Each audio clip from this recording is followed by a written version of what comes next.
There are certain stars whose very presence defines an era. Richard Gere wasn't just an actor. He was a cinematic experience. With a glance that spoke volumes, a smile that seemed to carry both warmth and mystery, and a poise that could silence a crowded theater, he carved out a place in Hollywood that felt untouchable. And yet, at the very height of his fame, he stepped away. He turned down roles, withdrew from the spotlight, and left audiences around the world wondering. Why? For decades, Gere was the gold standard of elegance in American cinema. He didn't have to shout or exaggerate. He let silence do the talking, and it was enough to capture the imagination of millions.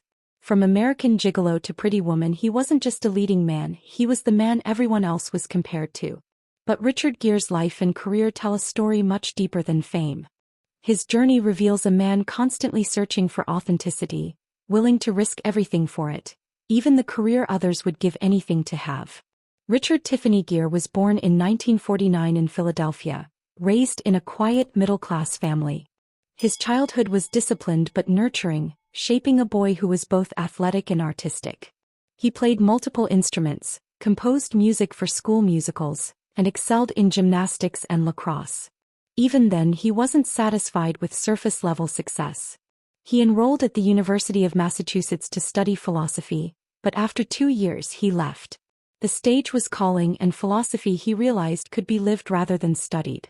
In 1973, Richard stepped onto the London stage as Danny Zuko in Grease, and audiences saw what casting directors had just begun to notice.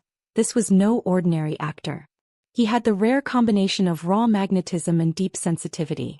Within a few years he was in Terrence Malick's Days of Heaven, a film where Gere barely spoke, yet every look of his eyes carried weight. Soon after came American Gigolo, the role that cemented him as both a sex symbol and a serious actor. Seductive, complicated, and quietly haunted, Gere created a new archetype of masculinity for the screen. By the 1980s and 1990s, his fame had become stratospheric. An officer and a gentleman turned him into an icon. The final scene, carrying Deborah Winger in his arms while the factory workers erupted in applause, remains one of the most enduring moments in film history. Then came Pretty Woman. Paired with Julia Roberts, he didn't have to force chemistry. He simply allowed it to happen, creating a love story that became a global phenomenon. Gere wasn't just acting.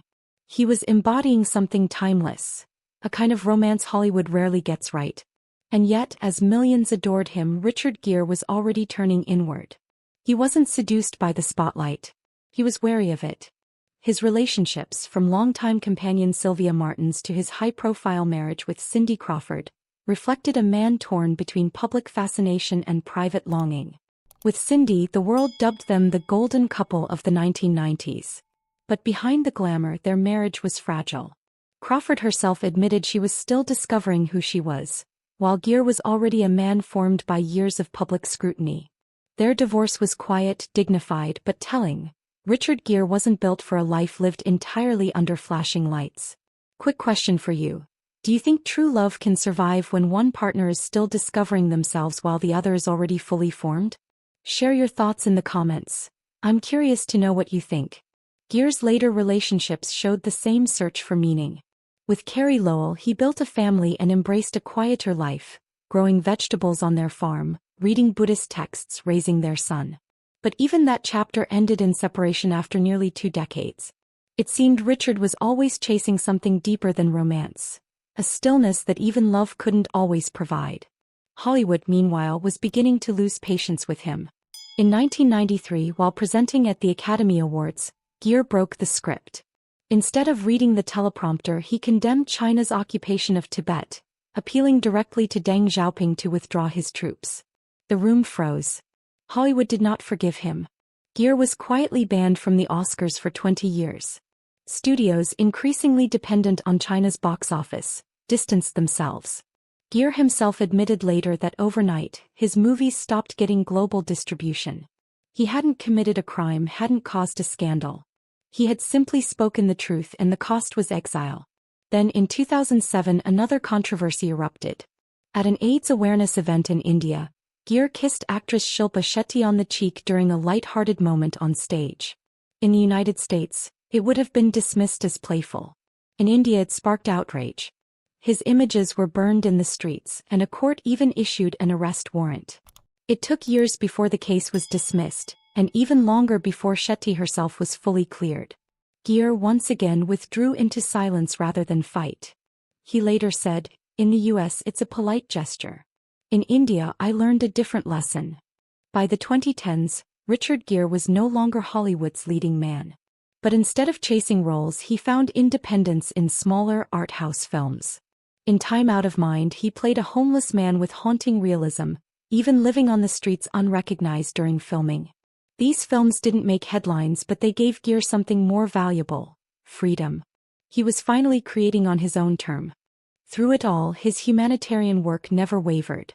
He funded relief programs in Africa, championed human rights in Tibet, supported AIDS research, and built a reputation as someone who acted, not someone who spoke for applause. His Richard Gere Foundation quietly channeled millions into causes that rarely made headlines. He lived the values that so many others only pretended to espouse. And then love returned. In 2014, Gere met Alejandra Silva, a Spanish activist and philanthropist. She was 33 years younger, but their bond was undeniable. Richard pursued her not with Hollywood flash, but with handwritten letters and flowers. They married in 2018 in a private Buddhist ceremony. Today they share a life of quiet devotion in Madrid, raising their sons away from the spotlight. For his 75th birthday, Alejandra wrote, "After 11 years together, it still feels like day one." For Richard Gere, perhaps, this was the love story he had been searching for all along. Not one for the cameras, but one for the soul. Richard Gere's life is often painted as a tragedy. A star exiled from Hollywood, banned from the industry he helped shape. But look closer and you see something else. His story is one of integrity. Of a man who refused to trade silence for comfort. Of an actor who became a humanitarian, and of a heartthrob who chose peace over power. He gave up fame, yes, but in return he gained something much rarer: authenticity. So maybe the real tragedy isn't his. Maybe it's ours. A culture that struggles to honor those who choose conviction over popularity. Richard Gere didn't fade. He evolved. And that may be his greatest role of all. Do you remember the first time you saw Richard Gere on screen? Which of his roles left the deepest impression on you? Share your thoughts in the comments below. And if you enjoyed this journey through the life of a Hollywood legend, don't forget to like, subscribe, and ring the bell for more stories like this one.